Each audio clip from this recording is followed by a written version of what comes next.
চলুন এবার রুমের দিকে যাই। এই 108 নাম্বার রুমটি হচ্ছে আমাদের নেতারহাটে দুদিনের ঠিকানা।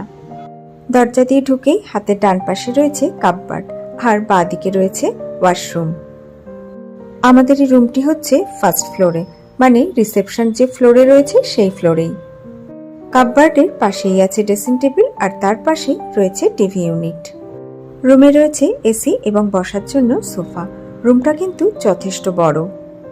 একটা কিং সাইজ বেড আর বেডের দুপাশে রয়েছে দুটি বেড সাইড টেবিল।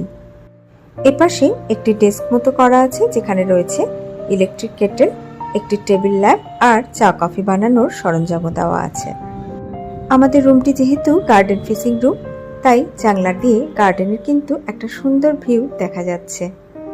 আর এই যে দরজাটি দেখতে পাচ্ছেন, এই দরজাটি খুলে বাইরে গেলেই রয়েছে একটি সুন্দর ব্যালকনি, যেখানে চেয়ারও পাতা রয়েছে। আমাদের রুমে টিভিটা আসলে চলছিল না, তাই একজন স্টাফকে ডাকা হয়েছে। সেই এখন টিভির রিমোট আর চ্যানেলগুলি সব সার্চ করে সেট করে দিচ্ছে। যেহেতু এটি একটি গভর্নমেন্টের প্রপার্টি, তাই রুমটা একবার দেখুন। বিশাল বড় একটা রুম। রুমটা বড় হলেও কোনো রকম লাক্সারি ব্যাপার কিন্তু আপনারা এক্সপেক্ট করবেন না। রুম এবং ওয়াশরুম দুটোই খুব নিট অ্যান্ড ক্লিন না হলেও মোটামুটি পরিষ্কার, তবে আমার যেটা মনে হলো একটু মেনটেনেন্সের অভাব। আপনারা যদি প্রকৃতি প্রেমিক হন তাহলে হোটেলের রুম, ওয়াশরুম কোনো কিছুই আপনার কাছে গুরুত্ব পাবে না। শুধুমাত্র প্রকৃতির রূপ আস্বাদন করে আপনি এই জায়গাটির আনন্দ নিতে পারবেন। এখন আমরা এসেছি রেস্টুরেন্টে। রেস্টুরেন্টে আরও ওয়াটারের সুবিধাও কিন্তু আপনারা পেয়ে যাবেন। হোটেলে পৌঁছাতে আমাদের এতটাই দেরি হয়ে গেছিল যে এখন লাঞ্চ পাবো কিনা সেটা নিয়ে বেশ সন্দেহ ছিল। কিন্তু বিশ্বাস করুন, খাবার অর্ডার দেওয়ার 10 মিনিটের মধ্যেই ওনারা আমাদেরকে লাঞ্চ পরিবেশন করেছিলেন।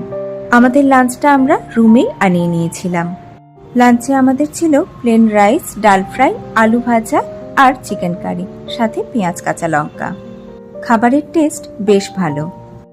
এখন সন্ধে প্রায় 7টা। লাঞ্চের পরে ভাত ঘুম দিয়ে দুজনে মিলে বেরিয়েছি একটু পাইচারি করতে। পিপলি হাউস নামের একটি সুভেনিয়ার শপও কিন্তু আপনারা এখানে পেয়ে যাবেন। জিনিসের মূল্য আমার একটু বেশি মনে হয়েছে।